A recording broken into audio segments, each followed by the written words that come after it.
আর dear viewer যারা ভিডিওটা দেখছেন, এটা পাইছো কোথায়? স্যার এটা আমি আমার বাগান থেকে সরাসরি আপনার জন্য নিয়ে আসছি স্যার।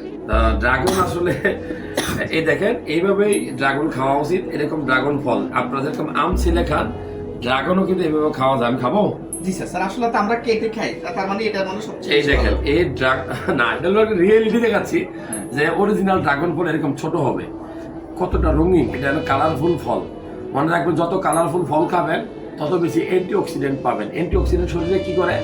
আপনার শরীরে যত জীবাণু, খারাপ পদার্থ তৈরি হয়, ফ্রি রেডিক্যাল, ওগুলোরে ধ্বংস করে এই অ্যান্টিঅক্সিডেন্ট।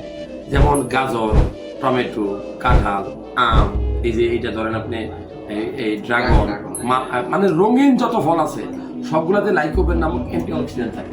জামুত আছে স্যার মধ্যে? হ্যাঁ, জামার মতো আছে। আর এইখানে আর কি আছে? আয়রন আছে প্রচুর। যারা রক্ত শূন্যতা রোগে ভোগে তাদের জন্য ইম্পর্টেন্ট। দেখেন খেলাম কিন্তু কি পরিমাণ বিসি আছে। মূলত এটা আপনার শরীরে শুক্রাণু বা স্পার্ম তৈরি করবে, রক্তের খারাপ কোলেস্টেরল ড্যামেজ করবে।